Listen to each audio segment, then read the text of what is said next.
আমি নিজে এক সময় সাংবাদিকতা করতে চেষ্টা করছি, পারি নাই, সেটা আলাদা বিষয়। হ্যাঁ, আমাকে 13,000 টাকার অফার করছিল এক মাসে বাংলাদেশের যে কোনো একটা টিভি চ্যানেলে। সবচেয়ে গুরুত্বপূর্ণ যেই প্রশ্নটা আছে বাংলাদেশের মিডিয়া, সেটা হচ্ছে মালিকানার প্রশ্ন।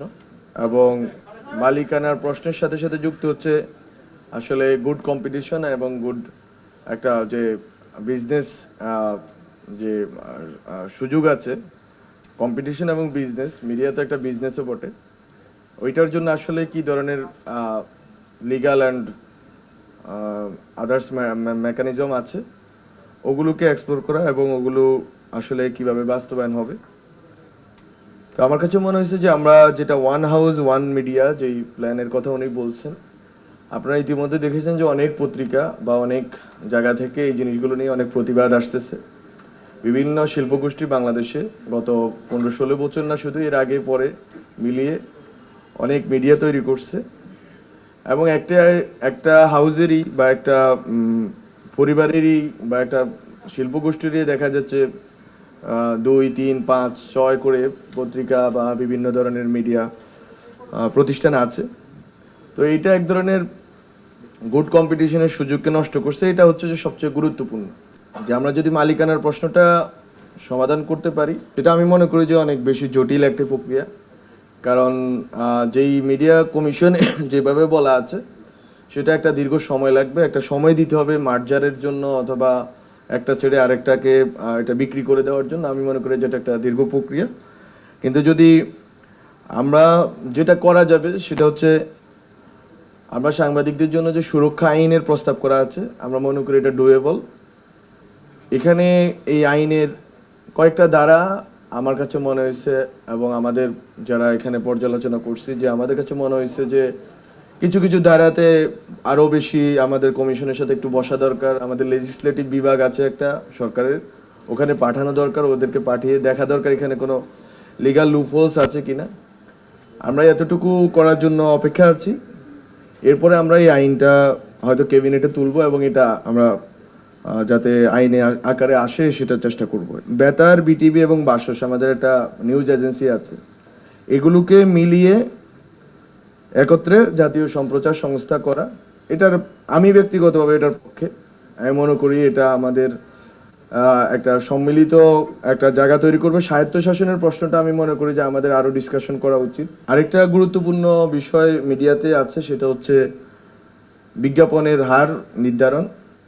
এবং সরকার যে বিজ্ঞাপন দিচ্ছে, সরকার ঠিক করে দেয় যে এই পত্রিকার সার্কুলেশন কত। তো এই প্রক্রিয়া যেটা হচ্ছে যে 1.5 লাখের উপরে যদি পত্রিকা সার্কুলেশন হয়, 1,51,000 বা এরকম সামথিং লেখা আছে, তাহলে আপনি হচ্ছে 950 টাকা পাবেন। এটার দুইটা প্রবলেম আছে, সেটা হচ্ছে এক হচ্ছে মূল্যস্ফীতির তুলনায়, যেটা কমিশন প্রস্তাব করছে, যেটা আমি সমর্থন করি। মূল্যস্ফীতির তুলনায় এটা আসলে অন্যায্য। কারণ 2014 সালের 950 টাকা আর এখনকার 950 টাকা অর্ধেকে নেমে গেছে টাকা। মানে ওই সময়ের 100 টাকা এখন 50 টাকা। তো এটা আমাদের অলরেডি আলোচনা আছে, ডিএপিতে আমরা আলোচনা করছি যে এটা আমরা বাড়াবো। কিন্তু অ্যাট দ্য সেম টাইম যারা বা নিজেদের পত্রিকাতে যেটা প্রচার সংখ্যা 2,000ও না, সেটাকে 1,50,000, 2 লাখ দিয়ে রাষ্ট্রের টাকা লুটপাট করছেন। রাষ্ট্রের টাকা জাস্ট হচ্ছে যে এই যে বিজ্ঞাপনের নামে বিভিন্ন নেতা মন্ত্রীদের হচ্ছে যে বা এমপিদের হচ্ছে যে বিভিন্ন পত্রিকা চালু করছে। আমরা মনে করি যে খুব শীঘ্রই আমরা একটা এই গত 15 বছরের মিডিয়া সিচুয়েশন নিয়ে আমরা চেষ্টা করব যে একটা ফ্যাক্ট ফাইন্ডিং করার জন্য। এটা আমাদের একটা উদ্যোগ আছে, যেটা মন্ত্রণালয় থেকে হইতে পারে। আরেকটা আলোচনা চলমান আছে যেটা জাতিসংঘ থেকে আমরা হইতে পারে। বিজ্ঞাপন হার পুনর্নির্ধারণ এবং সার্কুলেশন নম্বর, এটা আমরা আবার তদন্ত করে এটা ঠিক করব। সার্কুলেশনের নাম্বার ঠিক করার জন্য বিভিন্ন রকম প্রক্রিয়া আছে। সে প্রক্রিয়ার ভিতরে একটা প্রস্তাব করা হয়েছে যে কুপন, মানে বিক্রি কত হয় একটা পত্রিকা, ওইটা দিয়ে কুপন নিয়ে মানে আলোচনা করার জন্য বা ওইটা দিয়ে বোঝার জন্য। কিন্তু আসলে এভাবে সম্ভব না। আর সবচেয়ে আরো সফিস্টিকেটেড উপায় হচ্ছে যে রাজস্ব দেয় কিনা। আমি নিজে এক সময় সাংবাদিকতা করতে চেষ্টা করছি, পারি নাই, সেটা আলাদা বিষয়। হ্যাঁ, আমাকে 13,000 টাকার অফার করছিল এক মাসে বাংলাদেশের যে কোনো একটা টিভি চ্যানেলে। তো তো উনি তো বলছেন 15,000 টাকা দিয়ে, কে বলছেন 15,000 টাকা দিয়ে শুরু করছেন। তো আমি 13,000 টাকা 6 দিন 2 দিন নাইট, মানে ডাইন ডিউটি 2 দিন নাইট হচ্ছে 6টা থেকে আপনার হচ্ছে যে 2টা পর্যন্ত 8 ঘন্টা যাবে, আর অন্য দিন হচ্ছে যে ধরেন 11টা থেকে 8 ঘন্টা। তো এরকম করে হচ্ছে যে 6 দিনে আপনাকে 13,000 টাকা দেওয়া হবে। এটা গত বছরের শুরুর দিকে ঘটনা। তো এখনো ওইভাবে হয়তো বাংলাদেশের ইকোনমি অত বেশি চেঞ্জ হয় না। তো 13,000 টাকা দিয়ে একটা মানে মাস্টার্সের স্টুডেন্ট বলেন বা গ্র্যাজুয়েট করে ফেলছে, যে গ্র্যাজুয়েশন যা সে আসলে কি করবে, নিজে কি খাবে আর ফ্যামিলিকে কি পাঠাবে। সো এই বাস্তবতা আছে, আমি এগুলো সবই সংবেদনশীলতার সাথে দেখতে চাই।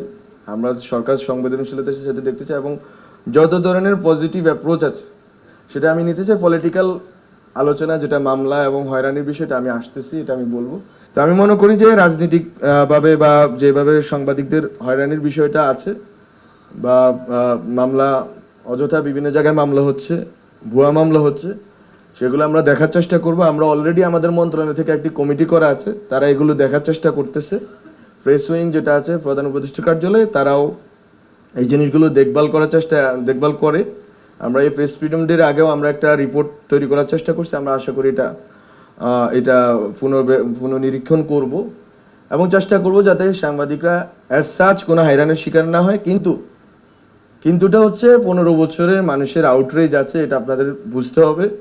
পাবলিক আউটরেজকে কিভাবে ডেমোক্রেটিক্যালি এবং লিগালি হ্যান্ডেল করতে হবে, সেটা আমাদের জনগোষ্ঠী এখনো ওইটা হয়তো অতটা মানে সাবালক হয়ে ওঠে নাই।